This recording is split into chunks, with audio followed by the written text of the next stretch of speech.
के साथ मखसूस नशिस्तों के हलफनार सुप्रीम कोर्ट का खवातीन और अक़लियतों की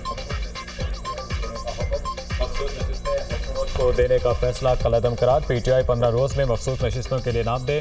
सुप्रीम कोर्ट के 13 रुकनी फुल बेंच ने 8-5 के तनासब से फैसला सुना दिया। सुन्नी इत्तेहाद कौंसिल की अपीलें मुस्तरद कर दी।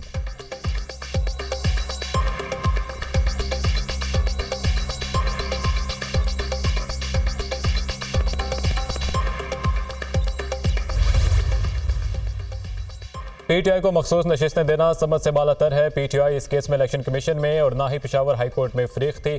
इलेक्शन कमीशन ने किसी फैसले की गलत तशरीह नहीं की। इलेक्शन कमीशन ने कभी नहीं कहा पीटीआई सियासी पार्टी नहीं, ये एक सियासी पार्टी है और इसका नाम भी सियासी पार्टियों की लिस्ट में शामिल है। पीटीआई का नाम इलेक्शन कमीशन की वेबसाइट पर मौजूद है। इलेक्शन कमीशन ने पीटीआई के इंटर पार्टी इलेक्शन को दुरुस्त करार नहीं दिया। इस फैसले के खिलाफ पीटीआई मुख्तलिफ फोरम्स पर गई।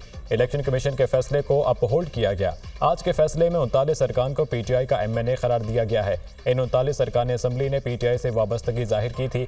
उन उम्मीदवारों ने किसी पार्टी को टिकट भी जमा नहीं करवाया। ज़रा इलेक्शन कमीशन का फैसले पर रद्द-ए-अमल।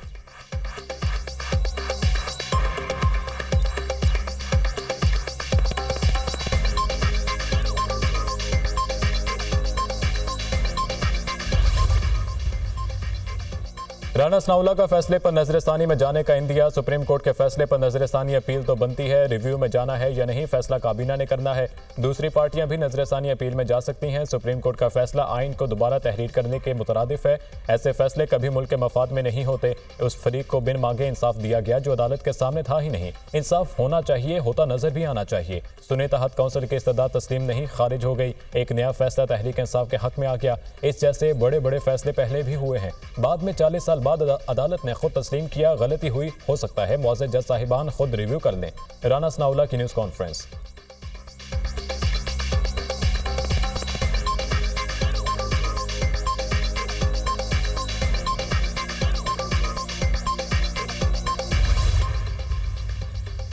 ऑपोजिशन लीडर उमर अय्यूब का चीफ इलेक्शन कमिश्नर और 4 सूबाई इलेक्शन कमिश्नर से फौरी मुस्ताफी होने का मुतालबा। न्यूज़ कॉन्फ्रेंस में कहा जो लोग आइन की गलत तशरीह करते हैं उन पर आर्टिकल 6 लगना चाहिए। ज़ाती अना के बायस चीफ इलेक्शन कमिश्नर ने बल्ले का निशान लिया।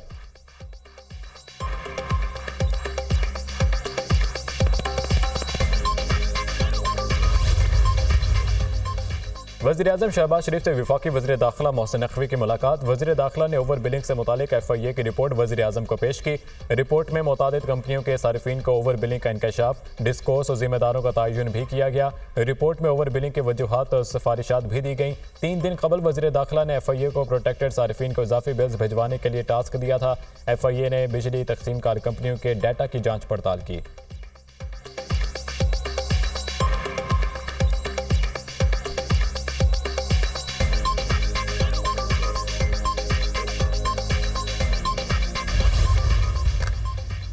बिजली बिलों में ओवर बिलिंग किसी सूरत कबूल नहीं की जाएगी। वज़ीर-ए-आज़म शहबाज शरीफ की ज़ेर सदारत ज़राई ट्यूबवेलों की सोलराइजेशन और बिजली चोरी की रोकथाम के हवाले से इजलास में गुफ्तगू। कहा शमसी तवानाई बिजली पैदा करने का सस्ता तरीन जरिया है। शमसी तवानाई का फ़रोग़ हुकूमत की अव्वलीन तरजीह है।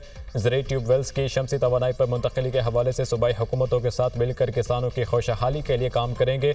वज़ीर-ए-आज़म की सूबाई हुकूमतों से मुशावरत के बाद जामे हिकमत अमली तरतीब देने की हिदायत। बिजली चोरी के हवाले से वज़ारत तवानाई से ताउन पर वज़ीर-ए-आज़म की सूबाई हुकूमतों की तारीफ। कहा बिजली चोरी की रोकथाम के इक़दामात को मज़ीद बेहतर बनाने के हवाले से जामे हिकमत अमली बनाएं। वज़ीर-ए-आज़म की मुल्क भर में स्मार्ट मीटरिंग का निज़ाम मुतारिफ कराने और इस हवाले से जामे प्लान पेश करने की हिदायत।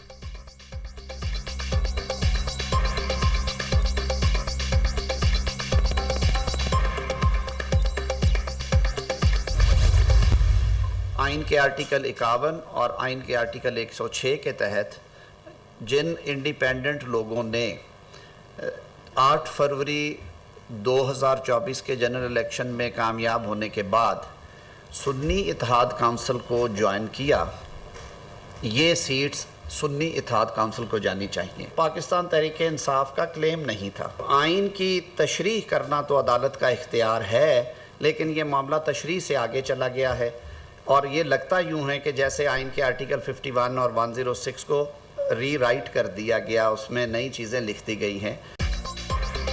हुकूमत को सुप्रीम कोर्ट के फैसले पर शदीद तहफ़्फ़ुज़ात। PTI को वो रिलीफ मिला जो मांगा ही नहीं गया। केस में पीटीआई फरीक ही नहीं थी। ये नशिस्तें सुने तहत काउंसिल को मिलनी चाहिए थी। सुप्रीम कोर्ट के फैसले से हुकूमत को कोई खतरा नहीं। हमारे पास अब भी 209 अरकान की अक्सरियत है। सुप्रीम कोर्ट के फैसले पर गौर करेंगे। वफाकी वज़ीर कानून आज़म नज़ीर तारड़ की प्रेस कॉन्फ्रेंस। आज आला अदलिया ने आइन के बजाय सियासी फैसला दे दिया। जो साइल ही नहीं था, जिसने रिलीफ मांगा ही नहीं था, जो फरीक ही नहीं था, उसको रिलीफ दे दिया। आइन और इंसाफ के तकाज़ों की जगह सियासी तकाज़ा को अहमियत दी। आइन और कानून की तशरीह की बजाय आइन साजी का फर्ज संभाल लिया। इंसाफ देने के लिए अदल की जंग लड़े तो हम आपको सलाम पेश करेंगे। वज़ीर दिफा ख्वाजा आसिफ का रद्द-ए-अमल।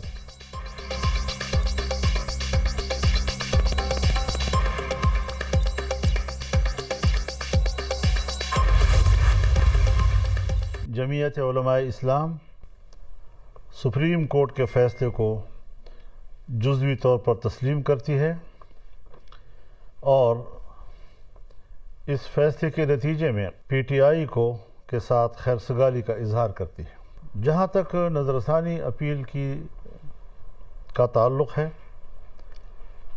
जमीयत उलमा इस्लाम बतौर जमात अपील दाहिर नहीं करेगी।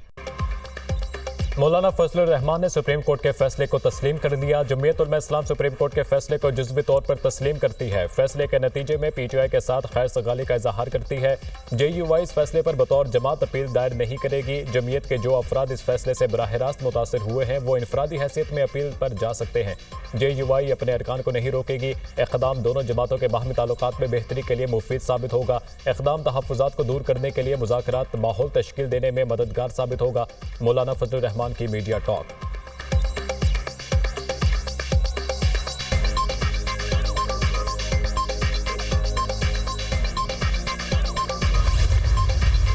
एक तो ये डिसीजन एक कंफ्यूज्ड डिसीजन है, मुबहम से भरा हुआ डिसीजन है। कानून की पासदारी होनी चाहिए, ना कि लाडलों की पासदारी होनी चाहिए। गुड टू सी यू वाला जो और लाडलाइज्म जो है वो आपको नजर आएगा। इसमें इलेक्शन कमीशन ऑफ पाकिस्तान के डिसीजंस को भी बुलडोज किया गया है।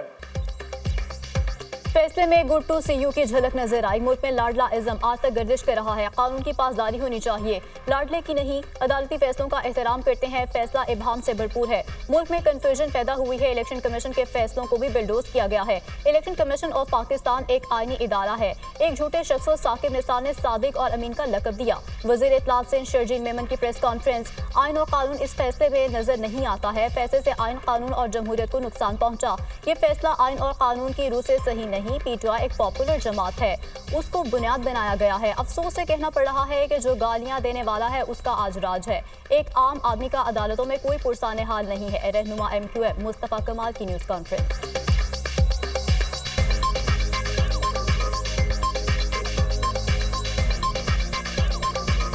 बहुत कोशिश की कि उसके मस्बत पहलू पे नज़र डालें, आइन और कानून की पासदारी पे नज़र डालें। फैसला आने के बाद नज़र यह आ रहा है कि जो पॉपुलर है, जो जिसका सोशल मीडिया स्ट्रॉन्ग है, जो ज़्यादा ज़ोर से गाली बक सकता है, उसका राज है, उसके लिए फैसले हैं।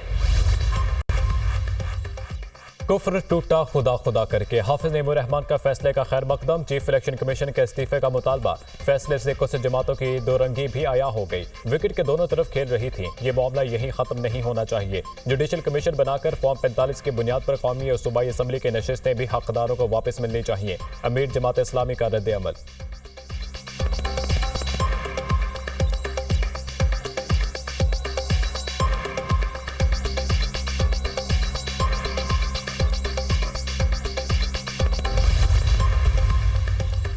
कौमी असेंबली से इजाफी मखसूस नशिस्तों पर 22 अरकान फारिग। ऐवान ज़ेरी में 19 ख़वातीन और 3 अक़लियती अरकान की छुट्टी। कौमी असेंबली में हुक्मरान इत्तेहाद की नशिस्तें 224 से कम होकर 210 रह जाएंगी। कौमी असेंबली में नून लीग की 14 नशिस्तें कम होकर 108 हो जाएंगी। पीपल्स पार्टी की 5 नशिस्तें कम होकर 68 रह जाएंगी। ऐवान में MQM के 22, काफ लीग 5 और IPP के 4 अरकान मौजूद। कौमी असेंबली में हुक्मरान इत्तेहाद की 2/3 अक्सरियत सादा अक्सरियत में बदल जाएगी। तहरीक इंसाफ के कौमी असेंबली में सिंगल लार्जेस्ट पार्टी बनने के इम्कानात रोशन। ऐवान में पार्टी के अरकान की तादाद 114 तक पहुंचने का इम्कान। JUIF के 8 अरकान भी ऐवान का हिस्सा।